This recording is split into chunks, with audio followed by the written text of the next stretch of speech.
Hello, good morning everyone, welcome back to my another blog. কেমন আছেন সবাই? আশা করছি সবাই ভালো আছেন এবং সুস্থ আছেন।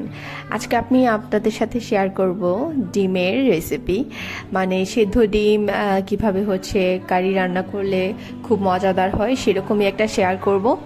আর তাছাড়া দেখা যায় যে প্রতিদিন মাছ মাংস খেতে খেতে একঘেয়েমি চলে আসলে এইভাবে ডিম রান্না করলে অনেক ভালো লাগে। অনেকেই বলেন যে ডিমের তরকারি বা এগুলো আসলে খেতে ভালো লাগে না, তবে প্রপারলি রান্না করতে জানলে সব কিছুই খেতে খুব টেস্ট।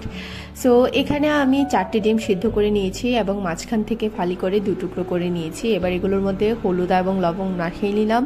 প্যানের মধ্যে তেল দিয়ে নিয়েছিলাম। তেলটা ভালো করে গরম হওয়ার পর আমি ডিমগুলো দিয়ে দিচ্ছি, হালকা করে একটু ভেজে তুলে নেব।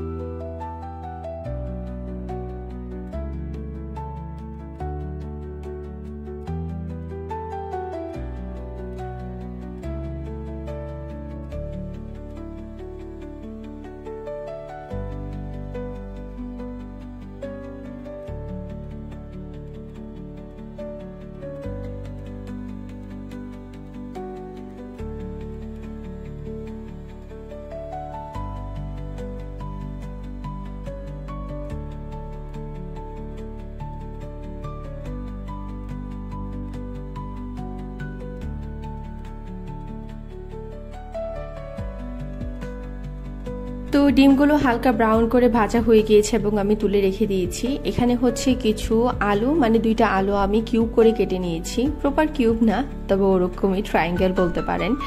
এবার হচ্ছে এগুলোতে হালকা লবণ হলুদ দিয়ে এগুলোকেও আমি হালকা করে ভেজে তুলে নেব। বেসিক্যালি ডিমের তরকারিতে আলুগুলোকে ভাজি করে দিলে বেশি খেতে ভালো লাগে কাঁচা দেওয়ার তুলনায়, তাই আমি এখানে হালকা করে ভেজে নিচ্ছি এবং তাড়াতাড়ি সিদ্ধ হতেও সাহায্য করবে। তো তারপর এখানে আলুগুলো দিয়ে এখানে সামান্য হলুদ এবং লবণ দিয়ে নেব।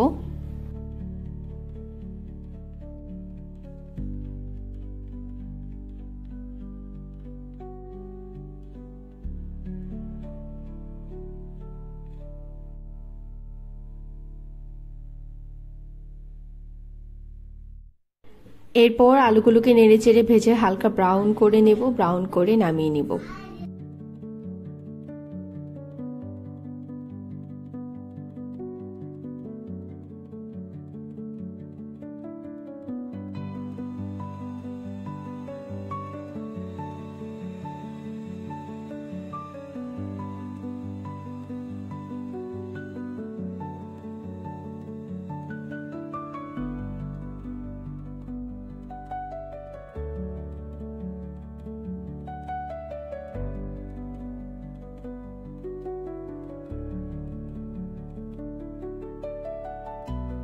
তো আলুগুলো ভাজি হয়ে গেল এবং আলুগুলোকেও তুলে রেখে দিলাম। এবার হচ্ছে সেম অয়েলের মধ্যেই হচ্ছে আমি আস্ত গরম মশলা যেগুলো আছে সেগুলো দিচ্ছি, যেমন দারচিনি, এলাচি, তেজপাতা সবটাই দিয়ে নিলাম এবং হালকা ব্রাউন হয়ে আসবে, তারপর একটা স্মেল বের হবে, তারপরই হচ্ছে আমি এখানে পেঁয়াজ দিয়ে নেব।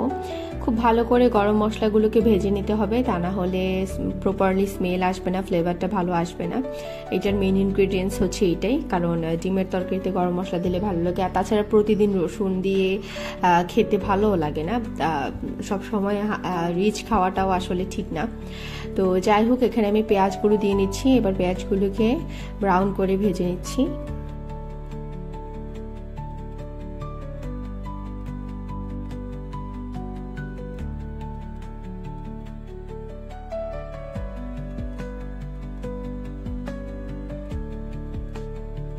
পেঁয়াজ এবং গরম মশলাগুলো মোটামুটি ব্রাউন করে ভাজা হয়ে গেলে এখানে আমি আগে থেকে জলে গুলে রেখেছিলাম হলুদের গুঁড়া, মরিচের গুঁড়া, ধনে গুঁড়া, জিরা গুঁড়া আর লবণ।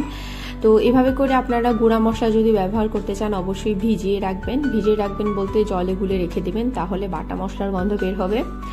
আর যদি বাটা মশলা দেন তাহলে ভিজিয়ে রাখার তো কোনো প্রয়োজনই নেই। তবে বাটা মশলার তরকারি খেতে অনেক বেশি পছন্দ করি আমরা এবং অনেক বেশি টেস্ট আসে, ওইটা টেস্টই হয় অন্যরকম। সো যেহেতু শহরে মানুষ আমরা, আমাদের অত সময় নেই, তাড়াহুড়া করে আমরা রান্নাবান্না করি, সেজন্য রেডিমেড গুঁড়া মশলা আমরা কিনে নিয়ে আসি এবং সেটা দিয়ে রান্নাবান্না করি। তো এখানে তেলটা যতক্ষণ না ভেসে উঠবে ততক্ষণ পর্যন্ত আমি মশলাটাকে কষাতে থাকবো। মোটামুটি তেলটা ভেসে উঠেছে, আরও কিছুক্ষণ কষিয়ে এবার এর মধ্যে আলুগুলো দিয়ে নিচ্ছি। আলুগুলোকেও মশলার সাথে বেশ কিছুক্ষণ কষিয়ে নিচ্ছি।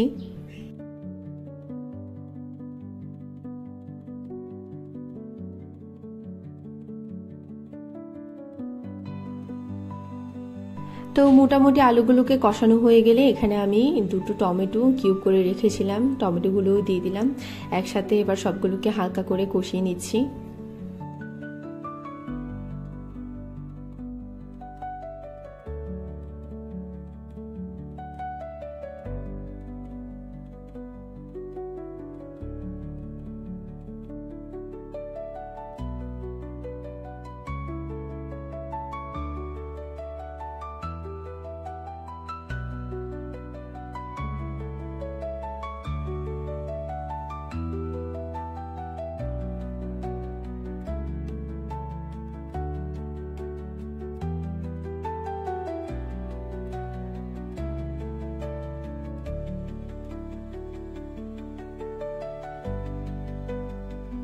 তো সবকিছুকে কষানো একসাথে হয়ে গেলে আমি এখানে ঝোলের জন্য গরম জলই ইউজ করছি। গরম জল দিলে যে কোনো তরকারির ফ্লেভার অনেক ভালো থাকে ঠান্ডা জলের তুলনায়, তাই আমি জলটাকে গরম করে নিয়েছি এবং ঝোল হিসেবে গরম জলে আমি দিয়েছি। এবার বেশ কিছুক্ষণ অপেক্ষা করব বলক আসা পর্যন্ত, এবং বলক আসার পরও বেশ কিছুক্ষণ অপেক্ষা করব যেন আলুগুলো খুব ভালোভাবে সিদ্ধ হয়ে যায়। আলুগুলো ভালোভাবে সিদ্ধ না হলে অবশ্যই খেতে ভালো লাগবে না, আর আলুগুলো যখন ভালোভাবে সিদ্ধ হয়ে যাবে তখন খেতে অনেক বেশি ভালো লাগবে। এবং ততক্ষণ পর্যন্ত সিদ্ধ করব যতক্ষণ পর্যন্ত না আলুগুলো মোমের মতো গলে যায়। তো এই যে দেখেন বলক চলে এসেছে, এবার বেশ কিছুক্ষণ অপেক্ষা করছি।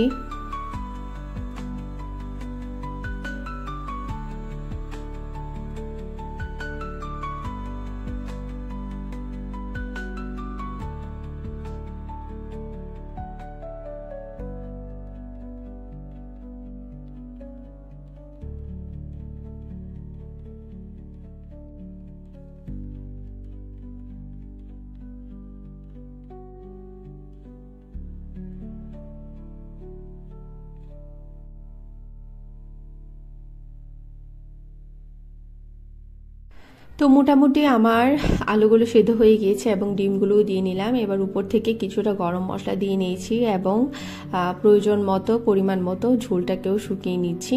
আপনারা আপনাদের আন্দাজ মতো করে নেবেন। যদি বেশি ঝোল খেতে চান তাহলে অবশ্যই বেশি করে রেখে দেবেন, আর আমার মতো যারা হচ্ছে একটু মাখা মাখা তরকারি পছন্দ করেন তারা আরও বেশ কিছুক্ষণ ফুটিয়ে একদম গায়ে গায়ে লেগে যায় সেরকমভাবেই রান্না করে নেবেন।